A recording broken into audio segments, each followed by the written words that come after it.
Welcome back to Nick Lenz's Comic Corner, Classics Last Non-Classic. This is episode number 584 and Doubleshot number 478. Alright, two more Star Wars trades, both of whom written by Charles Shaw. First up is the first one written by Charles Shaw, and that's Poe Dameron, Volume 3, Legend Lost. This collects Poe Dameron issues 7 and 1419. 7 is just a debut of a reporter character who does come back later. It's this woman right here, the blue skin woman. Yeah, she's a reporter, shows up in that particular she does later come back. Oh, and also Thrax, the main villain of the series. Yeah, he gets cybernetic implants because what happened during the last arc. He's at this point, Poe and the Black Squadron are still looking for that particular guy, which, by the way, I think I have looked at the solicits. The arc that's starting, I think, in the next couple of months, it's finally going to explore what Poe was up during Force Awakens, and after that, we're finally going to move beyond before Force Awakens stuff. Which this takes up the first 25 issues of the series, which is weird. And Phil Noto does the cover art for all the issues, with the artist of this thing being Angel Usuda, I think it's Matt Parsons' name. Yeah. Of course, stuff with a bomb in here, and one point, Poe is grounded, though he later gets off the whole grounding thing. Phasma shows up in here, which, not a bad idea. And the only reason why that, like I've said before when I review these things, the reason why the series exists, because Poe Dameron, I think Disney and Lucasfilm knew that he was going to be a popular character, so they hired Charles Shaw, and he did the book, he started this book right after he saw Force Awakens, and simply put, this whole series is pretty much what he was up to leading up into the very film itself. Of course, I am going to talk about the Force Awakens adaptation in the next episode. This book is just purely great. I'm going to give this book a 9.5 out of 10. Oh, and by the way, the artwork is better than this book in the main Star Wars book. Yeah, that's something weird, though. The spin-off books have got better artwork than the main book does. Alright, next up is the return of a series that I did not expect to come back, and now I'm doing the first flight of the relaunch of this series, Darth Vader! Volume 1, Imperial Machine. This book collects the first 6 issues of the series. Well, this volume anyways. And, of course, like what Poe Dameron is done by Charles Shaw with Kostami Galupi, I think is pronounced his name. Yeah, as the artist who does this thing. There is a backstory in here. There's a short story called No Good Deed. Yeah, I'll talk about that one briefly. It's a fun little story of, Vader telling this little mini droid thing, which if you see this little cart thing pop up in the Star Wars films, yeah, this Vader has one of his own. Tom keeps on prepare his chamber, probably because he really wants to use the bathroom, because if you look at it, it kind of looks like he's using the bathroom anyways.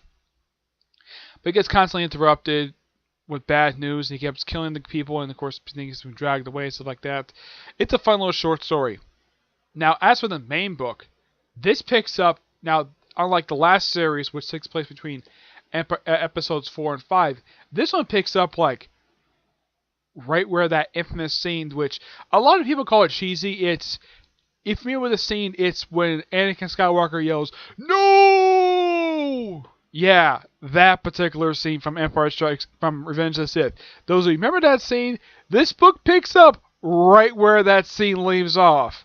And simply put, yeah, from this point forward, for this particular arc, for the first 5 issues, it kind of takes place during the ending stuff for Revenge of the Sith.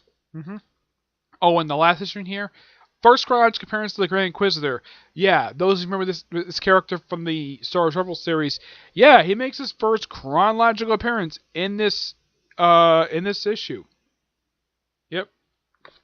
Let me show you this guy off here. And I gotta hand to the artwork. It's really good at how they show this guy off. Yeah. And here he is, the Grand Inquisitor. Yeah, the guy who was kind of the Sith that, what was his name? I think it was, Keenan, yeah. Keenan and Ezra fought in Season 1 of Star Wars Rebels. Yeah, issue 6 is his first chronological appearance in the universe because it takes place several years before the events of that series. Because, from what I remember, Star Wars Rebels takes place about 2 or 3 years prior to the events of New Hope.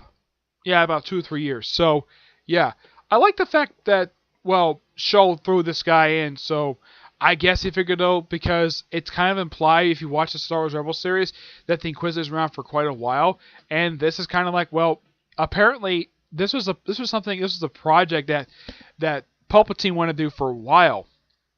Oh, and Tarkin pops up in here as well. Not a bad idea. Oh yeah, and also the Stormtroopers have no idea who Vader is at this point. Which kind of makes sense because, well, he doesn't have his reputation that he did in New Hope, or at least years later. This is basically rookie Vader. Yeah, that's what this is. But he gets heavily damaged by the end of the first 5 issues, though he does get his body repaired. He does get his suit repaired, and he gets, well, put into a healing chamber. But this book is fantastic.